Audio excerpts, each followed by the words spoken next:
Good day, everyone. My name is Maria Kądzielska, and you are watching Poland Daily Culture. Sir Roger Scruton was a philosopher, public commentator, and an author of over 40 books.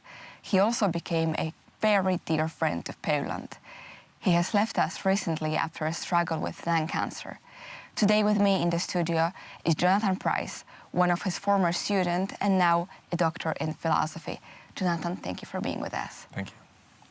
But before we start with the interview, let's hear what Sir Roger has to say. The long-term question is about our identity. It's not about our economic success or failure. The identity of a country is that which makes it possible for it to be ruled.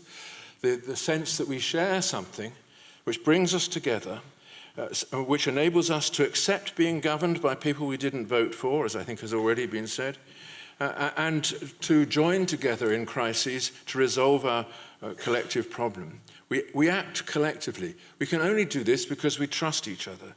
Trust and belonging is what it's all about. Let's discuss political views of Roger Scruton.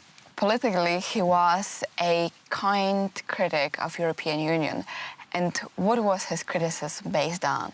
It's not his words, but I think it could be summed up in saying that the European Union has become, for many, a new church, a new international moral body, an arbiter of what democracy, human rights, and rule of law mean.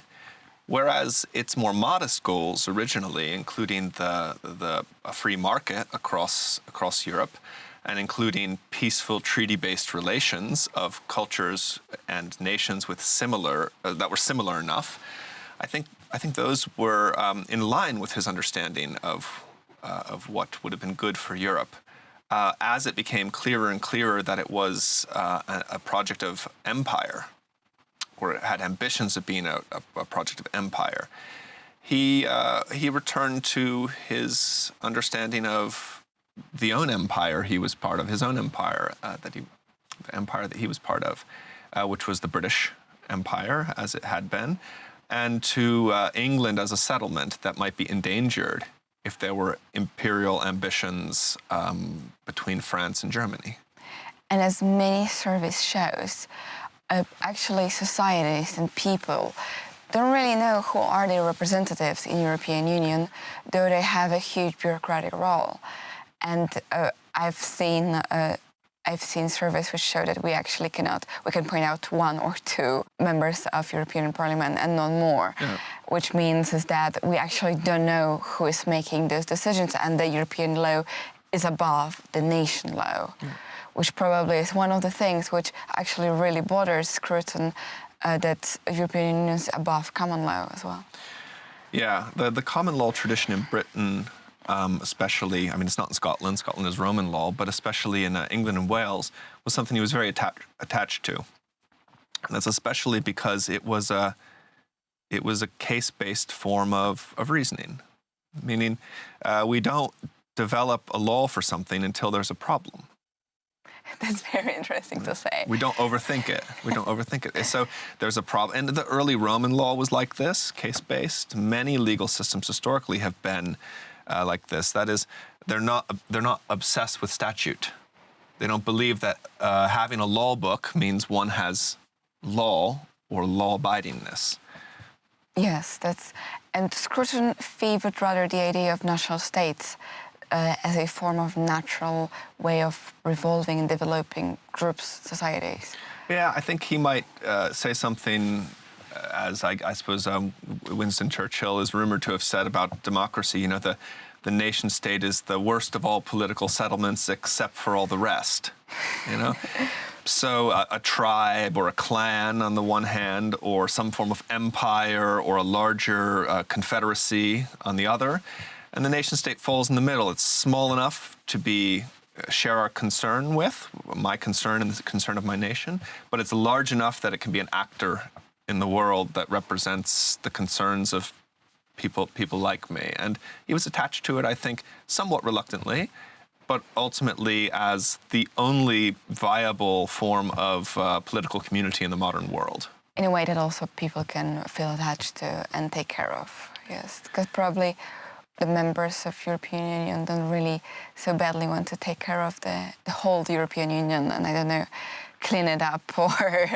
Yeah, I mean, I don't doubt the sincerity of the members of the European Union, which it didn't sound like you were either, but I think what they want to do is maybe sincerely wrong in certain capacities. That is, you know, if there's 28 commissioners in an executive body, there probably isn't enough work that needs to be done at that level to fill all of their days.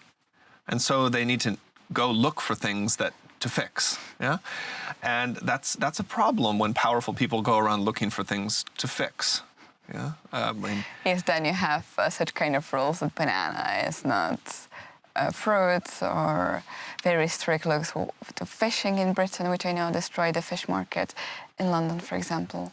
Lots of other stuff which are completely strange. Yeah, I mean, there isn't a political system without knock-on effects, but somehow if I understand that my consent or assent to the system is related to the burdens I bear, then it seems more natural. Whereas if I feel it's imposed on me, it seems unnatural and unwarranted. Scruton wrote a lot about subsidiarity principle, which is taken from Catholic social teachings, and it states that a central authority should have a subsidiary function performing only those tasks which cannot be performed at a more local level. So could you explain more what this principle means? Yeah, this might be a good way also to explain why he disliked the European Union, which, as you know, has a principle of subsidiarity as one of its best practices and declared principles. Subsidiarity actually says things shouldn't be moved up to a higher level unless or until they cannot be handled at the lower level. So there's no need for another level if the problems can be solved at a lower level.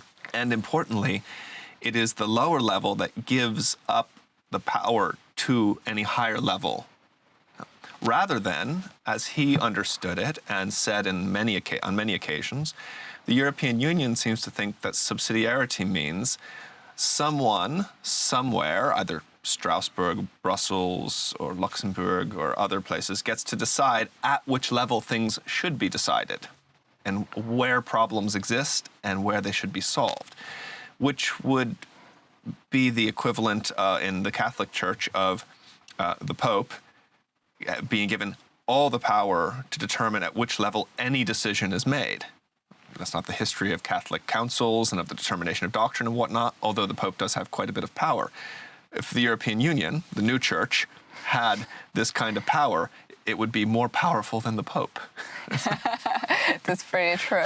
But I would say it's important to say, so for example, because people from village know the best when they want their road or where they want their shop or something else. And that's why when it's decided by the central authority, it's usually decided wrong. Yeah. It's not that village life or small shops or small farms are to be supported just in themselves. There's not a romanticism about them, even if they are lovely and they have goods. It's that knowledge is always local.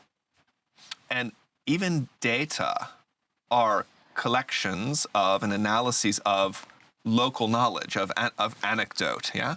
So when someone says studies show, what they're often telling you is, we collected a lot of local knowledge from those who know, and now, through analysis and the methodology we've developed, we can tell you something. But without that local knowledge, the result of the analysis is worthless. So yes, local people know, in most cases, what they would like to have done. Politics, then, is a question of, is it possible for them to get what they want? I think it's worth to think it through, that the knowledge is always local, and it's important to resolve the problems on the lowest level it's possible. And this was one of the thoughts which Roger Scruton developed more and more, especially in the critics of European Union. And thank you for watching Poland Daily Culture.